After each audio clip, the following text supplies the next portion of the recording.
back, and you're probably wondering why I got this. This right here is a noise distractor to kind of keep the noise out. Because we got puppies, we've got people moving around in the background, because you know, life goes on. And we don't have 5,000 rooms where I can go into a room and have a lot of quiet. So what is self-care, and why is it important for us? Well, actually, self-care is just taking care of oneself, making sure that all of your needs are met so that you can feel inspired to go on with life. So let me just ask y'all a few questions. Are you exhausted, tired, uninspired,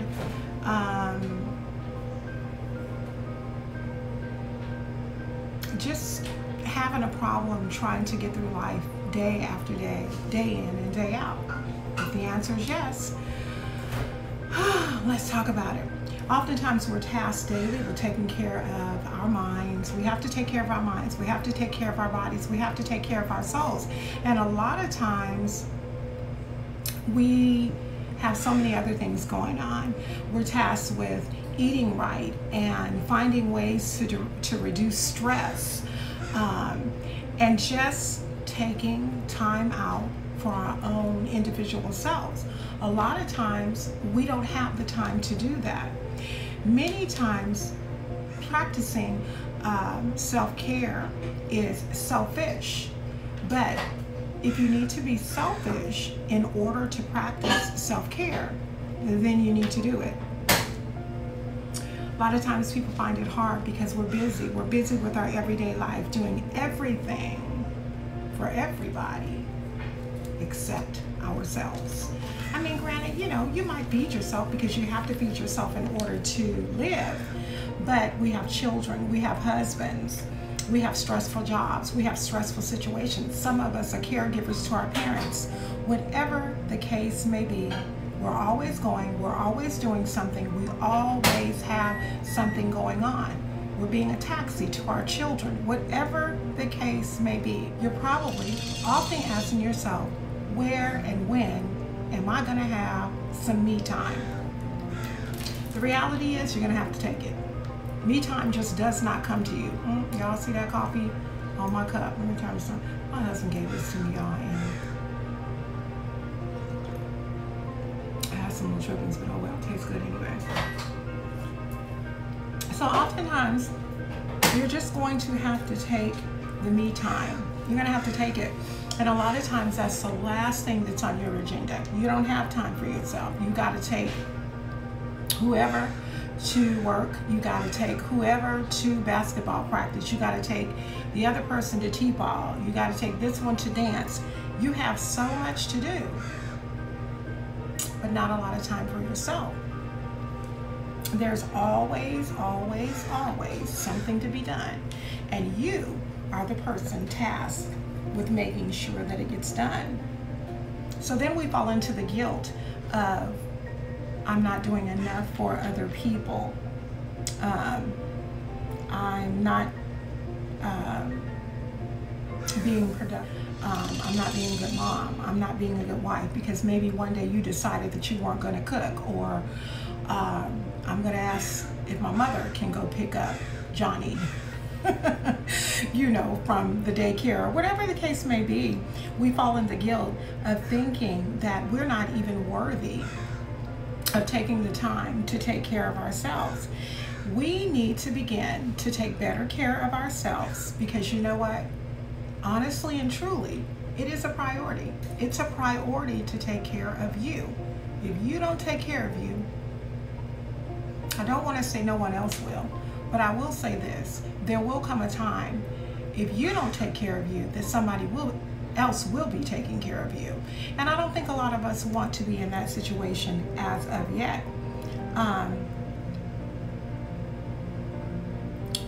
Another question I'd like to ask is, if you worry about not taking care of yourself, if you think that it's the last thing on the list of priorities, how will you be able to help and take care of anybody else? How will you be able to take care of your family? And many of us have husbands who, are the breadwinners. They're the ones who go out, take care of our household, and we supplement that income, or vice versa. Oh, excuse me, this eyelash is pinching me. Or vice versa, whatever the case may be. When you work together, as a union, whether it be in a marriage or just in a relationship, whatever the case may be, everybody gets tired. Everybody gets tired, and everybody, no matter who you are, needs to take some time out for self-care. What I find a lot of times is moms are the ones who deny themselves of self-care. You won't do it. You just won't do it. So let me share with you some ways that you can start taking slowly but surely practicing good self-care for yourself. One of the most important things that I honestly, truly live by is this.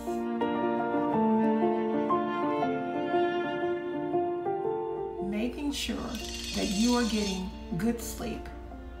That needs to be a part of your self-care routine. It has got to be a vital part, because when we don't sleep, it causes all kinds of problems. Not getting enough sleep can cause major stress problems. It can cause all kinds of things to go on within your body. And just something as simple as getting enough sleep can fix it. Remember, stress and other distractions can also wreak havoc on your sleep. If you're stressed all throughout the day, doing all kinds of other things, not taking time for you, by the time you lay down, if you're like my sister, you're gonna fall out. You're gonna fall out, because that's the only thing that you can do, because you just stretched yourself thin. You don't have no time to do nothing. By the time that head hits that pillow, you're gone. Remember also, and I learned this from a doctor, employ good sleep maintenance. Well, what do you mean, Carol? What is good sleep maintenance? Put that phone down, put that tablet down, put that book away, turn the light off, turn on some soothing music to help you get to sleep. But don't have something sitting up in your face saying, okay, once I get sleepy, I'll go to sleep.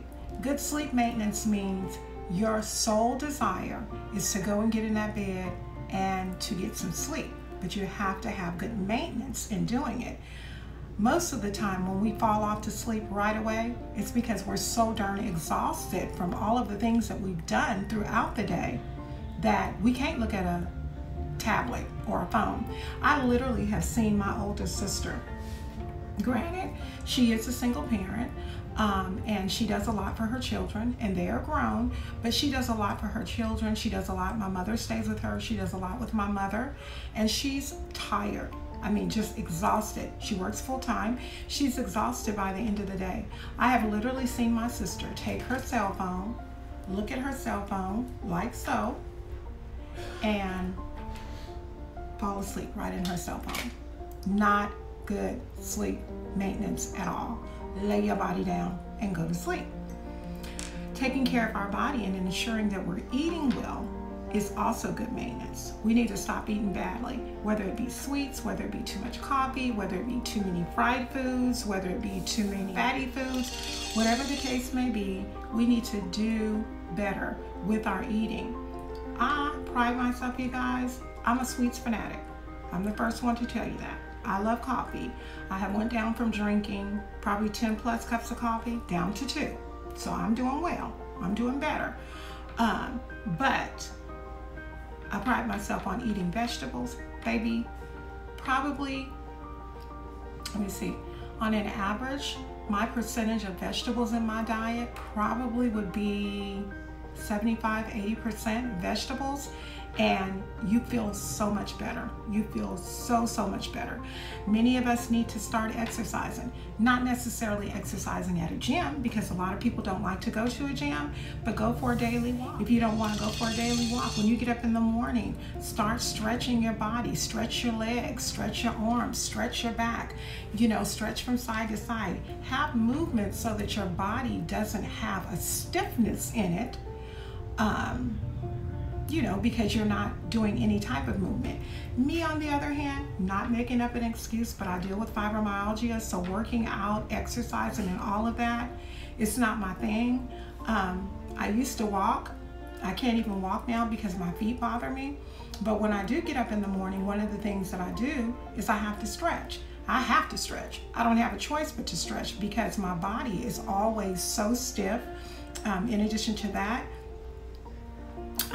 I have, you know, some issues with osteoarthritis that I've had from when I was 32 years old.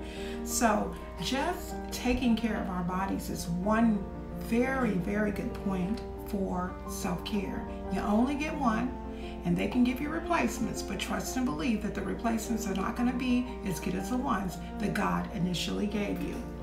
Another thing, as I said, eating right for self-care. Once again, reiterating, eating more vegetables, drinking more water. Water is a big thing for me. I don't like water. I don't like water. Sure don't. We'll tell you in a minute. But one way that I found for me to drink water is to get the insulated, I had it actually, I was going to bring it in here, an insulated bottle, and you can put the water in the bottle, put the water in the freezer, and it'll stay cold for hours upon hours. One thing a doctor did tell me is if you're drinking juice, if you're drinking coffee, if you're drinking, not necessarily soda, but if you're drinking juice, coffee, anything with water, you are getting water, but there is great importance with, let me shut this window. You want the dogs want to start barking out. There is great importance with drinking fresh water. And one key factor, I don't care what anybody has told you, when you get up in the morning, make it your business when you get up in the morning to drink water right away. First thing that you drink, first thing that you put in that body should be water. First thing in the morning, because it wakes up everything. Everything starts, you know, going together. You know, everything has been resting. Everything has been, you know, breakfast is termed break fast. And what that means is you've had a fast for some hours during the night. Well, you've also had a fast in your body. No, your lungs and everything haven't stopped working. No, your heart hasn't stopped pounding. No, your blood hasn't stopped flowing. Thank God, because if it did, we wouldn't be here, or we'd be in the hospital trying to get transfusions and all kinds of other stuff. But if you drink the water, it just gets everything flowing and motioning all together. Water first thing in the morning, preferably room temperature. As I said before, stay away from fried foods. And then one good example, doesn't too much work for my family, because my husband, is to have yourself a night, day, time, breakfast, lunch, or dinner with just vegetables. Just vegetables, just eat vegetables. I mean, just like yesterday, I wanted lunch, so I had lunch. Lunch was Philadelphia cream cheese, celery sticks. I had cucumbers and celery sticks, cucumbers. I didn't have radishes, but I had celery sticks and cucumbers. And that was my lunch. Make one of your meals completely just vegetables or fruits and vegetables. I always tell people, because we need potassium, eat a banana a day. You know how they say eat an apple a day keeps the doctor away? Do that. Make sure to incorporate eating vegetables, fruits and vegetables, because they're good for you. If you think about in Adam and Eve, in the book of Genesis, all they ate in the beginning, fruits and vegetables, because it's good for the body, it's good for the soul, it cleanses you out, it helps you to feel healthy. I mean, I challenge you to go an entire week just eating fruits and vegetables throughout your week. So drink your soda, drink your coffee, but eat fruits and vegetables, and you will notice a great big difference. Also, you can incorporate smoothies. Smoothies, maybe in the morning, smoothie maybe at night for dinner, fruits and vegetable ones in your diet, and you'll notice the difference. Number 5, this is one that I had to learn very early on for self-care, because if you don't learn this one, you're doing yourself a great disservice. Start saying no to others. Learning to say no can be hard. It can be very, very hard. And a lot of times we feel obligated, especially to our children. But doing too much all the time, every day, will attribute to your being stressed out, overworked, and mad. Period, point blank in the story. Stressed out, overworked, and mad. And then, especially for those of you that have to go to work, okay? Now, you know, I'm just gonna tell you the truth. We got some women that are just super women. We got some that are just super women, and you can just keep going and going and going and putting on the facade as if you're just so happy. But everybody needs to incorporate self-care into their regimen. It's without a doubt, you need it. Number 6, take yourself a self-care trip. Go away for the weekend, whether you go away for the weekend with your spouse or not. Now, I'm gonna tell you right now, mine ain't letting me go away by myself. So,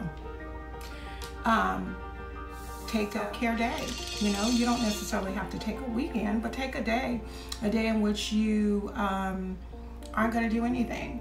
Let your family members or someone else go and pick the kids up from daycare, or go and, you know, do something like that. Take a self-care day to take care of you and only you. Get your nails done. Take a pedicure. Go out to lunch solo. Go to the movies by yourself. Or go on the patio and read a book by yourself. But don't forget to put that sign up, self-care day. I ain't doing nothing, okay? This will prevent burnout. It will lower your blood pressure. It will lower your stress, and it'll guarantee that you're taking time for you. Number 7, and I think number 7 is probably, no, I think I've got 9. So another thing you can do is take an area of your life that needs some organization. I find great gratitude in taking a whole day to organize things, whether it be a small change or a big change. A small change such as getting a calendar or a planner and writing on all of your important dates, all of the important things that you have upcoming that you need to do. Organize your earrings, you know, organize your purses, organize a closet. Every time I organize, I tend to do better. I tend to sleep better. I feel so good when I do organization. Number 8, read a self-care book. Self-care books are really, really good because they'll give you ideas of what it is that you actually can do for self-care. Another thing, put that phone down. These self-care books, a lot of times people can be reading a book, but in the midst of reading a book, they're also looking at their phone. You're not getting the whole aspect of the book. Self-care books will give you ideas on how to care for yourself, but you can't get those ideas if you got that phone sitting in your face. A lot of us, too many times, have our phone. I'm one of the first ones to say it. I could be looking at a TV show, but you best believe I got that phone sitting right here. Put that phone down. Put that phone down. I remember I looked at a video in a class that I was taking, and the video was called Look Up. It was saying look up, because all of us in the world today are looking down. We're running into traffic. We're running into all this kind of stuff because everybody has their head down. They're on the bus. They're driving in a car, and at the stoplight, they're looking down. We're having rear end car accidents and all kinds of things because instead of looking forward and looking up, we're looking down at our phone. Put the phone down. That's a really good thing that we can do for self-care. Lastly, but definitely not least, make a date with your hubby or your significant other or a friend to go see a good and funny comedian. Laughter is so good for the soul, and it's really good for self-care because when you laugh, Just think about the last time that you actually laughed until you cried. I can't. Oh yes, I can. I did the other day. My husband cracks me up. I mean, sometimes, just thinking about it, sometimes some of the stuff that he does make me want to cry because I'll be laughing so hard. It's hard to take time for ourselves, but you have to do it. Self-care is often the last thing on our list of what we need to do for ourselves. But you got to remember, you're not being selfish. If you continue to keep doing everything for everybody else and not doing stuff for you, you're being unwise. Because guess what? Moments alone can help you to think of the best ways, to deal with things and situations that you may be going through. They can help you to keep focused. They can help you to keep grounded. So guess what? Go on ahead and take some self-care time for yourself on today. I hope that you all can use all of these little 9 self-care ideas that I gave you. Self-care is very important, and we need to do it. If you take time out for self-care, what you will do is you will ensure that you will not get tired doing things for others because you have in fact taken time to do stuff for yourself. Thank you so much for tuning in to Carol's Daily Sauce. Please like, comment, and subscribe. Don't forget to click on the bell to be reminded of all the videos I upload. God bless you, and I'll talk to you all real soon. Bye-bye.